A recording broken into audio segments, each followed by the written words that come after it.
Welcome, everyone. Today, we are going to talk about something you may celebrate every year, but don't truly understand. We see it everywhere. Hearts, chocolates, roses, people saying Happy Valentine's Day. But what is Valentine's Day? Really? Where did it come from?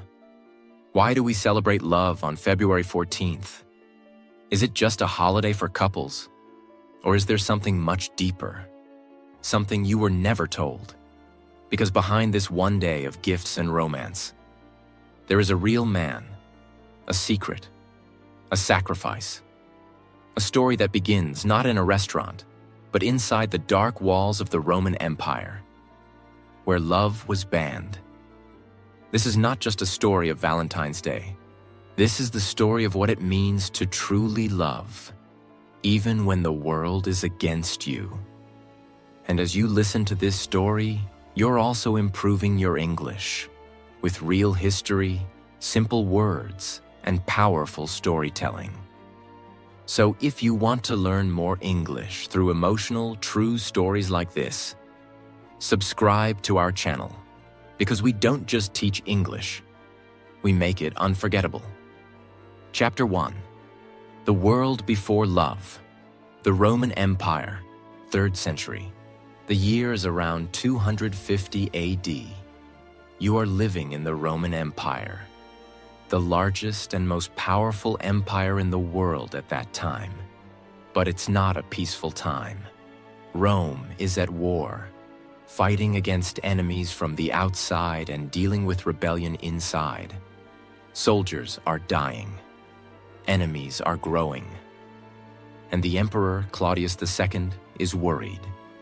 He believes he has found the answer: stronger soldiers. And how do you make soldiers stronger? Remove love. That's what he believes. Emperor Claudius II made a shocking decision. He believed that when men get married, they become weak. Why? Because they start to think about their wives, their children, their home. They no longer want to die for war. They want to live for their family. So he made a new rule. Marriage is banned. No man in the Roman army was allowed to marry. No wedding, no commitment, no family. If you wanted to serve the empire, you had to give up love. Imagine this world now. You fall in love. You want to marry. You want to build a home.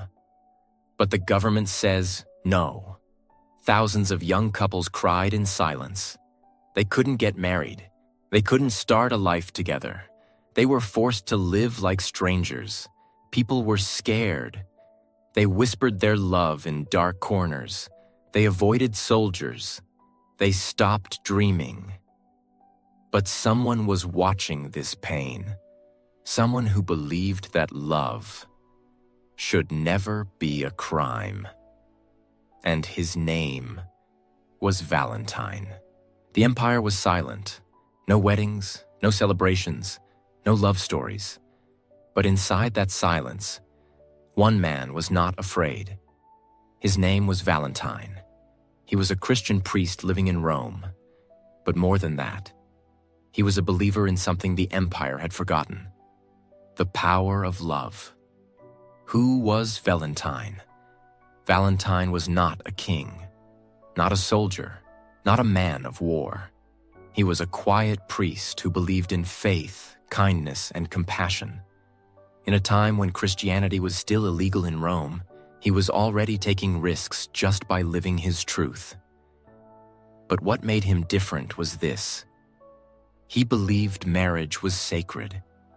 He believed two people who loved each other had a right, a divine right, to be united. So when Emperor Claudius banned marriage, Valentine didn't stay silent. He didn't go to war.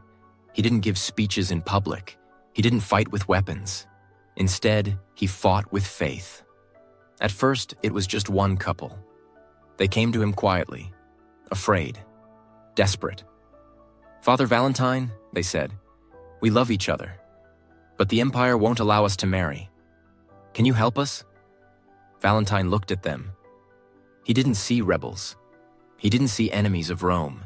He saw two hearts, ready to become one. He agreed. That night, in the candlelit corner of his small church, he married them in secret. No one knew. No soldier was watching. Only God and love. But it didn't stop there. Word began to spread. Whispers moved across the city. There's a priest who will marry you. Young lovers, desperate to be together, began knocking on his door. He married them in gardens, in cellars, in caves, even inside prison cells. Each ceremony was small, but sacred. No rings, no celebration, only love, only commitment, only Valentine. But nothing in Rome stayed a secret forever. Soon the whispers became rumors, and the rumors became reports. The emperor's men began to investigate. They searched, they spied. Until one day, Valentine was caught. He was arrested in the middle of a secret wedding. The young couple ran. Valentine stayed behind. He was dragged through the streets. People watched from their windows, some in fear, some in admiration. He was taken to prison. And there, in that dark, cold cell, he waited for his punishment. Claudius II was told about Valentine. He was angry, but also curious. He sent for Valentine, and they met. It is said that Claudius actually liked him at first. He admired his bravery, his intelligence, his calm nature. "Why do you go against my orders?" Claudius asked. Valentine replied, "Because love comes from God, not from your laws. And love is the highest law." The emperor was furious. He gave Valentine one last chance. "Stop marrying people, bow to me, reject your faith, and I will let you live." Valentine refused. He didn't raise his voice. He didn't fight. He simply said, "I would rather die for love than live in fear." That was the moment his fate was sealed. Valentine was sent back to prison to await execution. But even there, his story didn't stop, because in that same prison, another love story was about to begin. Chapter 2. A love story behind bars.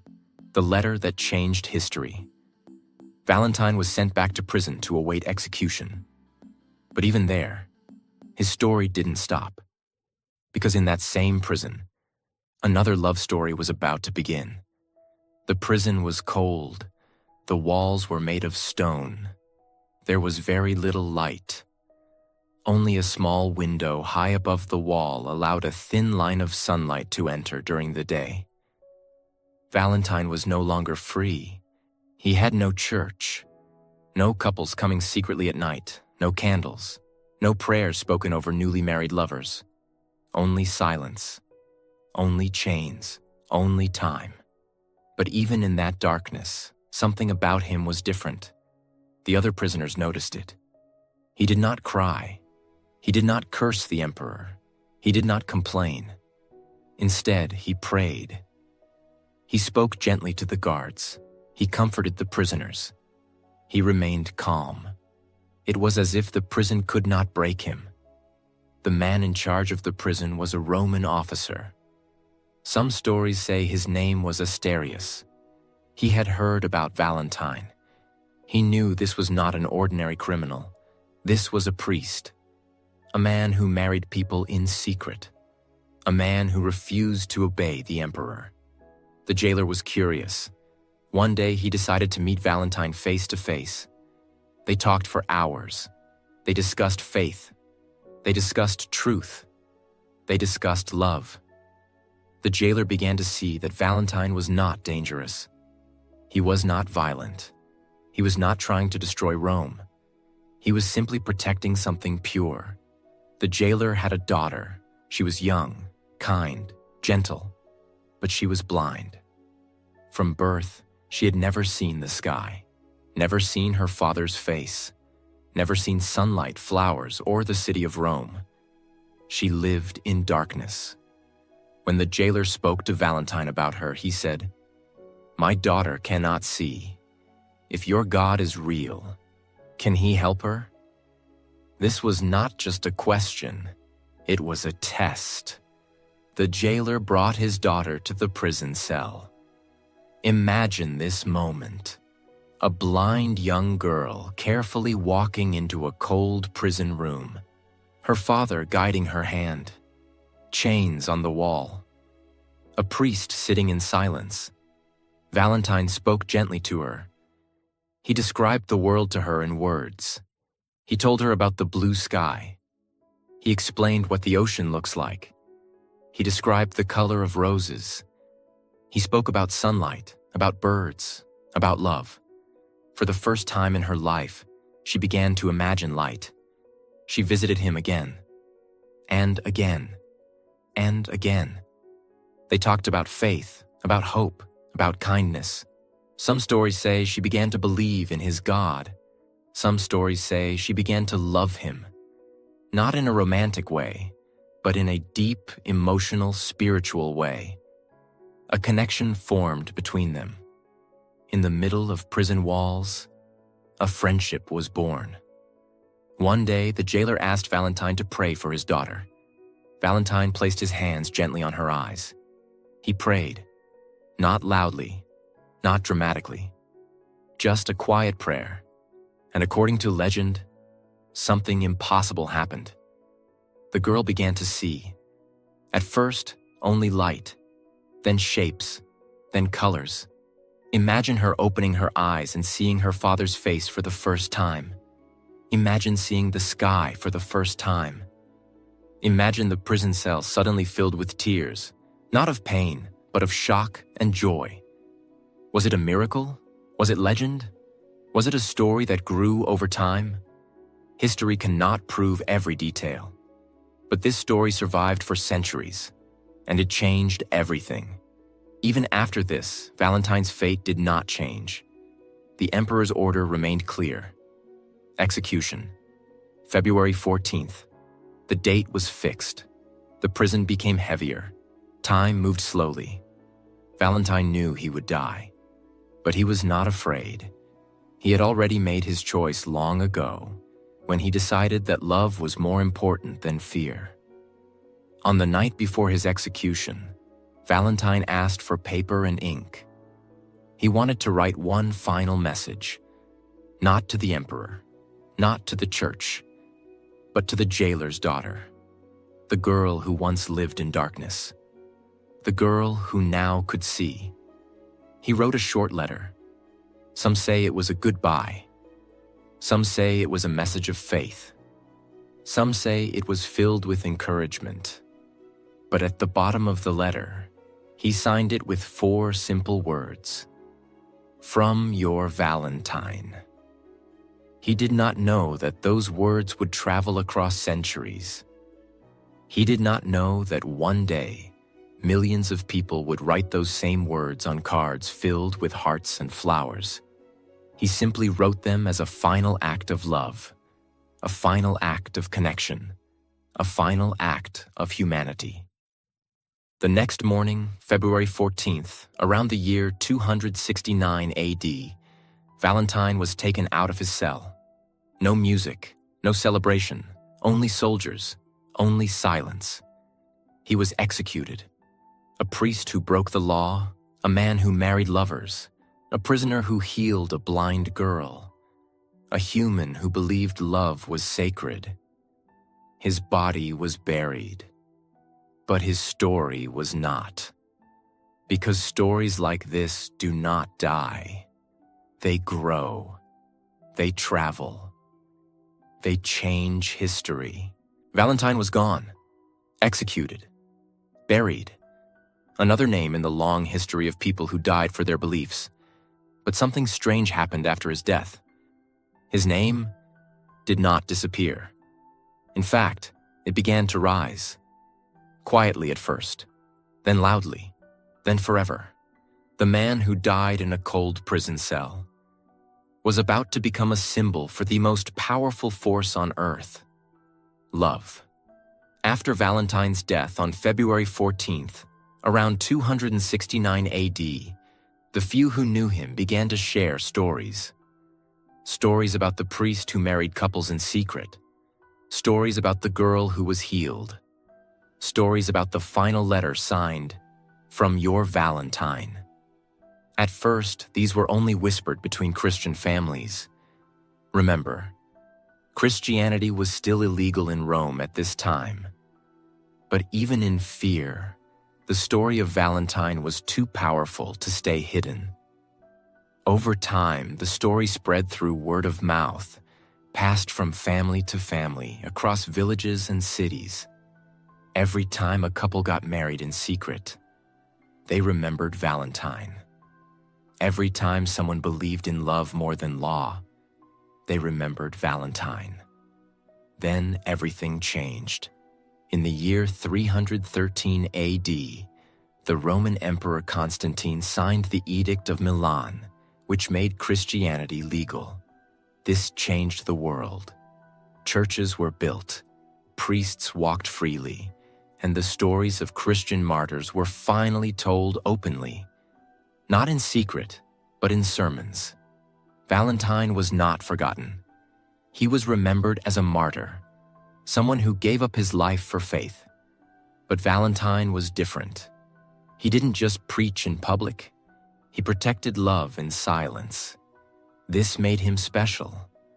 The early church began to recognize those who had died for God, and Valentine's name was placed among them. He was officially declared Saint Valentine by the Catholic Church. There wasn't just one Valentine. There were actually multiple Christian martyrs named Valentine in history. One was a priest in Rome, the one we've followed. Another was a bishop in Terni, a nearby city. A third was a missionary in North Africa. But the most famous, the one we remember on February 14th, is the Valentine who performed secret marriages in Rome. His story had everything: a fight for love, a miracle, a letter, a sacrifice. That's the story people held on to. Saint Valentine's body was buried near the Via Flaminia, a major road in northern Rome. Later, a church was built there, called the Church of Saint Valentine. Over the centuries, parts of his body, like bones and relics, were moved to churches in different parts of Europe. Even today, some churches in Ireland, France, and the United Kingdom claim to have relics of Saint Valentine. People visit them every year, not just to pray, but to say thank you. Thank you for protecting love. Thank you for dying for it. Thank you for starting something eternal. You might be wondering, why February 14th? Was it just the date he died? Yes, that's part of it. The church officially marked February 14th as Saint Valentine's feast day, a day to honor his life and sacrifice. But something else made that date more special. In the Middle Ages, many people in Europe believed that mid-February was the start of the mating season for birds. Yes, birds. They believed that in the second week of February, birds found their mates and started building nests. So people began to see this time of year as the season of love. And what better symbol for love than a man who died protecting it? The church combined both, the death of Valentine and the celebration of love in nature, into one powerful tradition, Valentine's Day. In the 1300s, one man helped make Valentine's Day famous. His name was Geoffrey Chaucer, a famous English poet. In his poem Parliament of Fowls, he wrote about birds choosing their mates on Saint Valentine's Day. This poem connected love, nature, and Valentine in one beautiful picture. After that, writers and lovers across Europe began writing love poems and notes on Valentine's Day.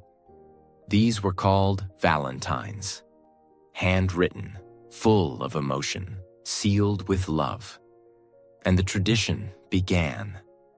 Not with cards from shops, not with chocolates or teddy bears, but with words. with letters, with people expressing their feelings through writing, just like Valentine did from prison. As Europe expanded, the tradition of Valentine's Day grew. Different countries celebrated in different ways, but they all remembered the same message. Love is sacred. Love is brave. Love is worth protecting. Whether in France, England, Germany, or Spain, people began to write valentines, celebrate romantic love, and remember the priest who made it possible.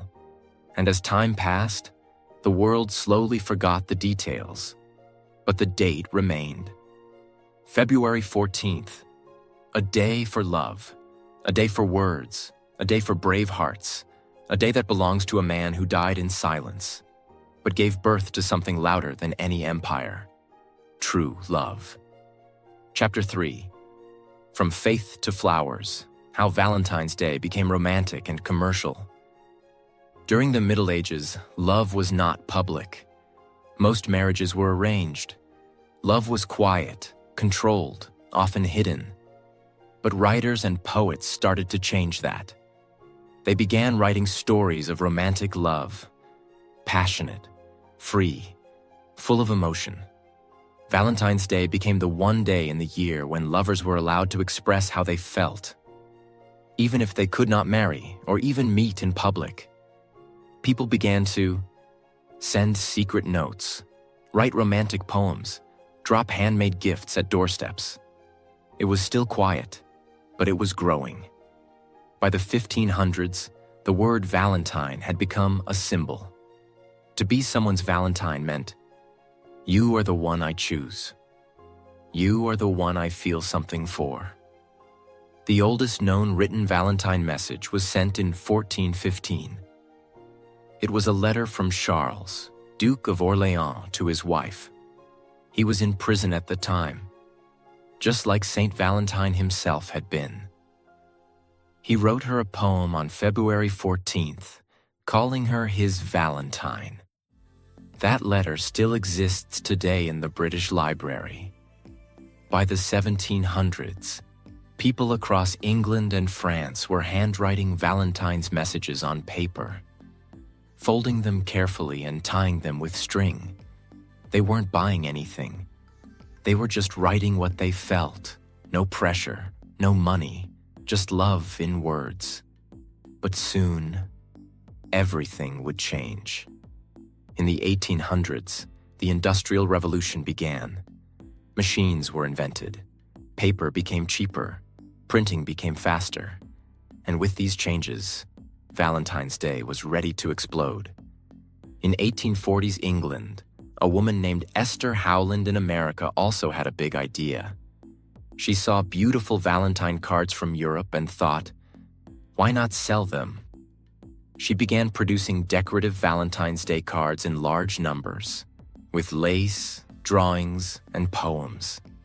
It became a business, and it worked. People didn't have time to write their own letters anymore, but they still wanted to express love. So they bought cards, and so began the shift from personal expression to public celebration. By the mid-1800s, Valentine's Day was being celebrated widely in America. Stores began filling shelves with pre-printed cards, red hearts, Cupid symbols, love notes, and envelopes. It was simple at first. But then came the business boom. Companies saw opportunity. Big companies began producing chocolates in heart-shaped boxes, jewelry with romantic messages, perfumes and luxury gifts, teddy bears and silk roses. The celebration moved from paper to products. As the 20th century arrived, things became faster and bigger. Valentine's Day was now on calendars, in school activities, in radio songs, and newspaper ads. Everywhere you looked, you saw, "Buy this for your Valentine. Show your love with a diamond. Say it with flowers." Love became something to express, but also something to spend on. This shift created two reactions. One, people loved it. It gave them an easy way to show love. Even shy people could now say how they felt. A gift, a card, a rose, too. Some people criticized it. They said Valentine's Day had lost its meaning.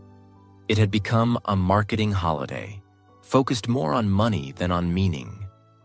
But even with criticism, one thing was clear. The world wanted to celebrate love. As the century went on, Valentine's Day began to spread far beyond Europe and America. In Japan, women give chocolates to men on February 14th. Then, exactly 1 month later, on March 14th, White Day, men return the favor. In South Korea, there's Valentine's Day, White Day, and even Black Day for singles. In India, it started slow, but young people began celebrating it in urban areas with gifts and dates, even though some conservative groups criticized it. In Mexico, it's called El Día del Amor y la Amistad, the Day of Love and Friendship. It's not just for lovers, it's also for close friends. In Philippines, many couples choose February 14th to get married in mass wedding ceremonies. In Saudi Arabia and some other countries, Valentine's Day was banned at one time because of its Western and romantic associations. But even there, young people quietly found ways to celebrate. Even with different customs, different languages, and different opinions. The message of Valentine's Day is universal. Love matters. Love is worth expressing. Love is brave. Even if the world changes, even if the holiday becomes commercial, even if cards are bought, not written. What truly matters is what you feel inside. Because the heart of this day was never money. It was never gifts. It was never brands. It was a priest who died because he believed love should be free. And that truth still lives in the heart of Valentine's Day. Valentine's Day is no longer just a cultural moment. It's an economic one. In countries like the United States, people spend over $25 billion every year on Valentine's Day. Yes, billions. Where does the money go? $2 billion on flowers, $4 billion on jewelry, $3 billion on chocolates and sweets, $2 billion on fancy dinners, hundreds of millions on cards, teddy bears, perfumes, spa gifts, and surprise vacations. Even pets are included. People buy Valentine's gifts for their cats and dogs. The idea of Valentine's Day has entered every level of the economy, from luxury brands to school stationery sets. But how did this happen? It happened because love sells. And when something sells, the world pays attention. In today's world, Valentine's Day is not just about what you feel. It's also about what you post. Couples around the world now share couple selfies, Instagram reels of surprises, proposal videos, how we met love stories, Valentine's Day vlogs and gift unboxings, TikTok challenges about love letters or chocolate making. You may not even celebrate it. But on February 14th, your phone will remind you. It's everywhere. But here's the big question. Is all of this real love? Or is it just pressure? In the past, Valentine's Day was about expression. Now, for many, it has become about expectation. People ask, "What are you doing for Valentine's Day? Did he buy you something? Are you going out or staying in? Did you post your gift online?" For those in relationships, it creates pressure to prove love through expensive gifts or public actions. For those who are single, it creates feelings of being left out, unwanted, or invisible. It's ironic. A day built on the sacrifice of a man who believed in quiet, sacred love has now become a day where people compare, compete, and sometimes even feel pain. But this is not the full story. Because Valentine's Day is still more than marketing. It's still more than trends. It still touches something human inside us. In many parts of the world, Valentine's Day has expanded its meaning. It is now a celebration of friendship, family love, self-love, appreciation for those who matter. In Mexico, it's called Día del Amor y la Amistad, the Day of Love and Friendship. In Finland, it's Ystävänpäivä, which literally means Friends' Day. In schools across the United States, children exchange cards not just with their crush, but with every classmate, to include everyone. In offices, co-workers exchange small gifts. In families, children make cards for their parents and grandparents. It's no longer just about romance. It's about connection. Anyone you care about can be your Valentine. Chapter 4. The real meaning of Valentine's Day. Beyond the gifts, beyond the day Valentine's Day is no longer just a day. It's a phenomenon. It's an industry. It's a global celebration. From ancient Rome to today's Instagram stories, from handwritten poems to digital gift cards, the journey of February 14th has been massive. But now, let's stop. Let's pause. Let's go deeper. Because before we end this story, we must ask one last question. What does Valentine's Day really mean? Not what the world tells you, not what the advertisements say, but what it truly means. For your heart, your soul, your life.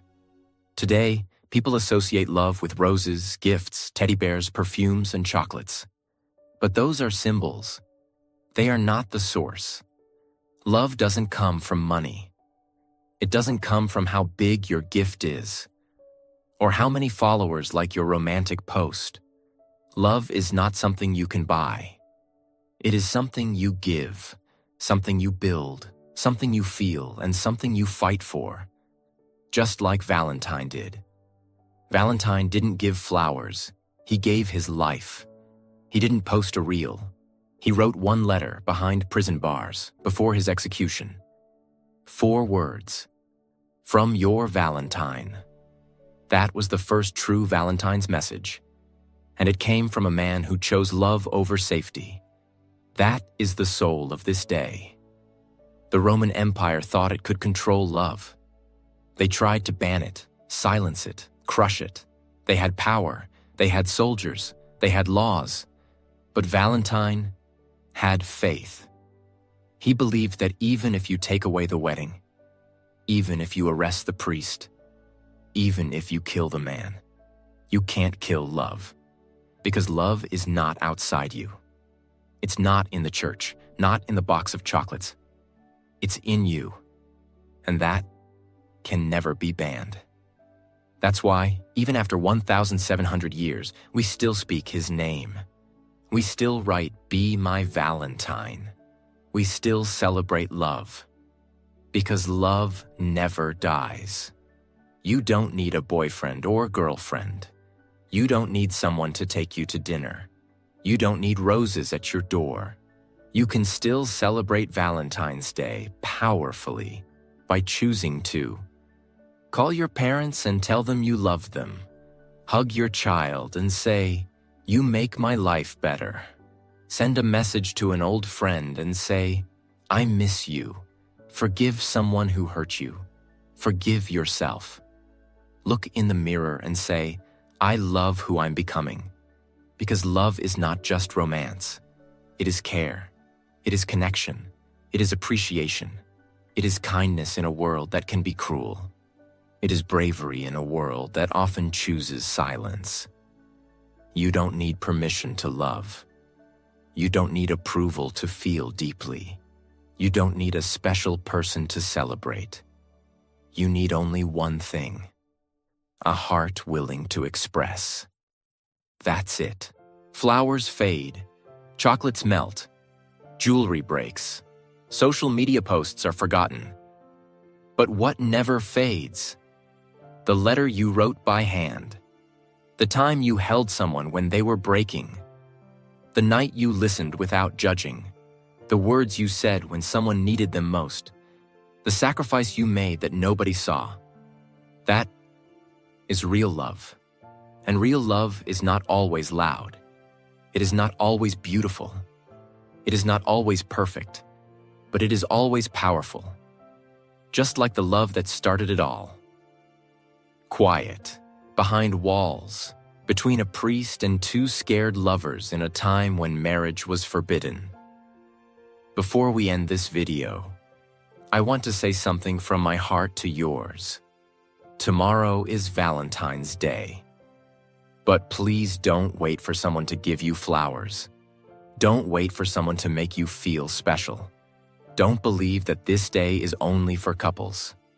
Because Valentine's Day is not just about having love. It's about choosing love. Choosing to love your parents, choosing to love your friends, choosing to love those who stood by you, and most of all, choosing to love yourself. If nobody buys you flowers, buy them for yourself. If nobody writes you a message, write one to your future self. If nobody hugs you, hug your heart with kindness. You are worthy, you are enough, and you are someone's miracle.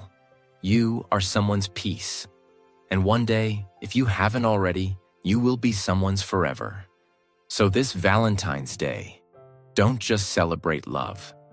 Be the reason someone believes in love again. Whether it's a message, a smile, a memory, or even silence filled with understanding. Let it come from a place of real love, not pressure. Because love doesn't live in gifts. Love lives in you. If this story touched your heart, if you learned something new, if you believe in real love, then like this video, share it with someone you care about, and subscribe to our channel for more beautiful stories that touch both your heart and your English. Happy Valentine's Day. From my heart to yours.